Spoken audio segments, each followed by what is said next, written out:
What's up, fellas? In the second video of the day, we're going to be talking about the Brooklyn Nets. Resident Brooklyn Nets fan here.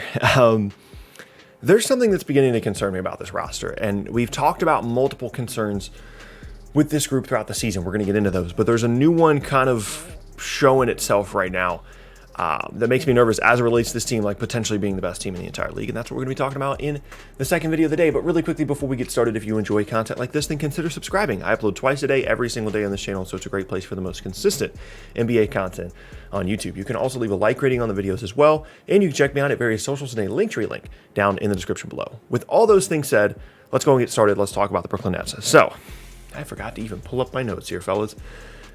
The Nets. It is a really weird situation right now to be a Nets fan. It's been an up and down year in a lot of different ways, and at first I was skeptical. Then we got Harden and we looked really good. Then KD's been out, then we look really good, and then last night we get pummeled by a Lakers team that doesn't have LeBron, doesn't have Anthony Davis, and KD and Kyrie both played, albeit Kyrie got ejected. But let's just kind of go through the list of things that have worried me about the Nets this season. First is obviously defense. From a personnel standpoint, it was pretty clear coming into the year that it was going to be difficult for them to be a really good defensive team. That was made even more difficult by the fact that Spencer Dinwiddie went down early in the year, and then made even more difficult by the fact that they traded away half their roster in exchange for James Harden, most namely Jared Allen, who was probably the best defender on the team. Now, lately, I actually haven't been unimpressed with the defense. Like, there's definitely been some strides made. It helps to have a little bit more depth on the roster. I've not completely put that to the side. It's still something that causes me, a bit of nerves. But given how good the offense is, the defense, it's not going to look great from a defensive rating standpoint by the end of the season, but it's not a complete disaster as it had been at certain times. The other primary issue for this group that made me nervous was, of course, the 5 spot, the front court rotation. Is KD going to be playing, the 4 and the 5 down the stretch of these games? Are we going to be relying on Jeff Green, who's had a good season, but are we going to be relying on Jeff Green down the stretch for our closing lineup? Is DeAndre Jordan a guy you can trust to play 20, 25 minutes a game? What is Nick Claxton going to be like? Post Jared Allen trade, who in the world is going to play that 5 spot? And now all of a sudden, there's almost too many guys in the front court.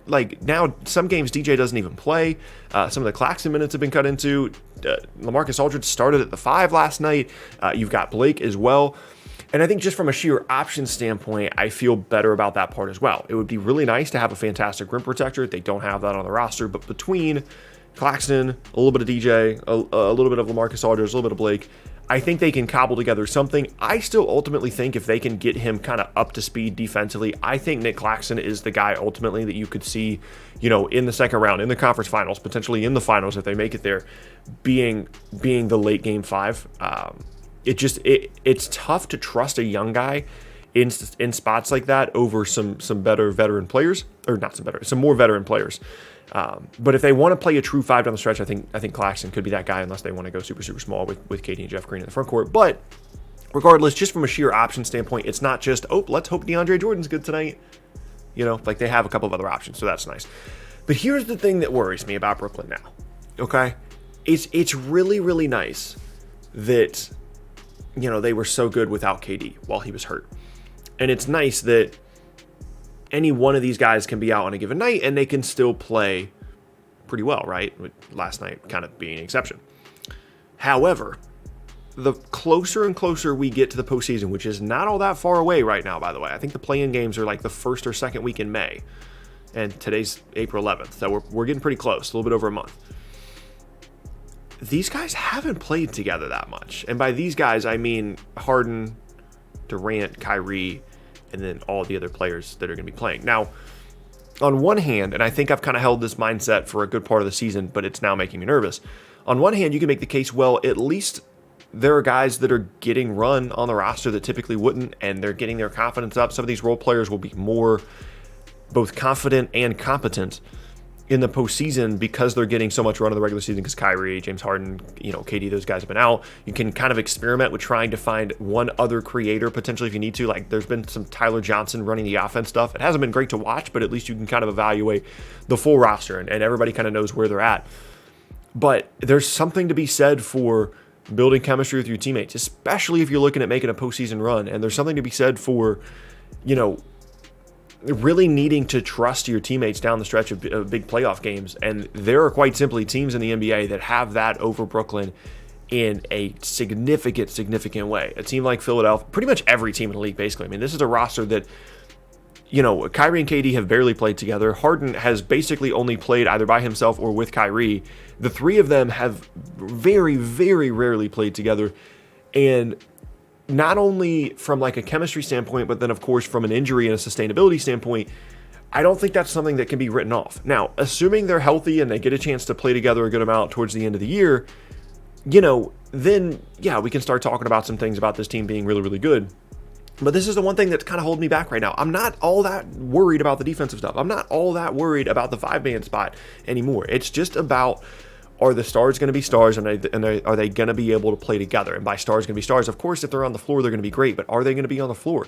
You know, how significant is this thing that KD's been dealing with for months now, and is now back on the floor? How significant is what Harden's dealing with? Is he kind of had to carry the team for a little bit? Does that have a negative effect on him? Kyrie has had multiple periods this year where he's just kind of had to take some time off due to injuries and other things. And when it comes down to it, you can have all the talent in the world, but if these guys don't know how to play together, it's going to be a problem. Now, the counter to all that is when James Harden showed up, obviously they didn't have a ton of time playing together, and they looked great at certain points because these guys just know how to play basketball the right way, and that helps a lot.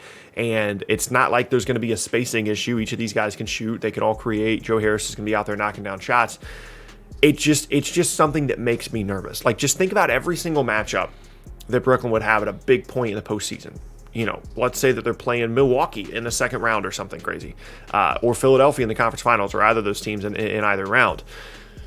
You know, Philly's been together for a few years. The Bucks have been together for a few years. Like, yeah, there's adjustments to the roster. Drew Holiday's new. You know, Danny Green is new in Philadelphia. But those guys kind of know how to play with each other. They know. There's more chemistry there than, for example, in Brooklyn, where this is just a cobbled together roster that hasn't really gotten a ton of reps together as a fully healthy team in the regular season. And then if you go to the West, same thing with like a team like the Nuggets, a team like the Jazz, a team like the Lakers, a team like the Clippers. All these teams have that over Brooklyn in a significant way, and I don't think that's something that can be ignored. Now, ultimately, I'm willing to admit that it's possible that I'm looking for problems with this group because I'm not used to one of my teams being successful. And I'm trying to find the thing that's going to cause it to all crumble, because typically that's what happens in the very few instances in my professional sports, fandom, that my teams have actually been good. Typically it crumbles, and I think I'm kind of actively searching for what that could be. But this is still a real thing, like not having gotten significant reps together in the regular season, not having had a fully healthy team for most of the year, and not knowing if these guys are going to be healthy. Because the thing that Brooklyn is counting on over anything else is an incredible amount of offensive firepower on an individual basis, as well as between those three guys, and then the spacing as well. If you start taking pieces out of that, if Harden starts missing games in the postseason, same thing with Kyrie and KD, if you start taking pieces out of that, then that makes them more vulnerable in every possible way, because then the offense isn't as good, which means you can't make up for the bad defense as much. That gap gets tighter and tighter and tighter, and then all of a sudden you're looking at potentially being down 2-1, 3-1 in a round in which you never thought you would be down 2-1 or 3-1 in. So at the end of the day, do I think Brooklyn's very good? Of course. You can't ignore how good they were without KD in the lineup.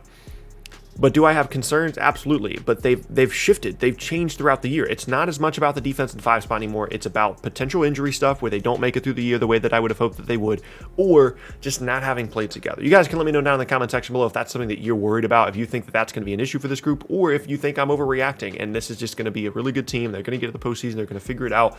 Once Harden comes back from his injury, they'll have a couple of weeks where they can all play together and really get into a rhythm and go into the postseason on a roll. That's what I'm hoping happens.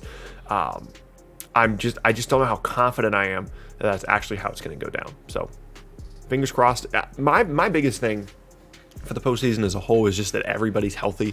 I don't want to have a year, where some guy misses a game because of protocols or a guy misses a game because of injury.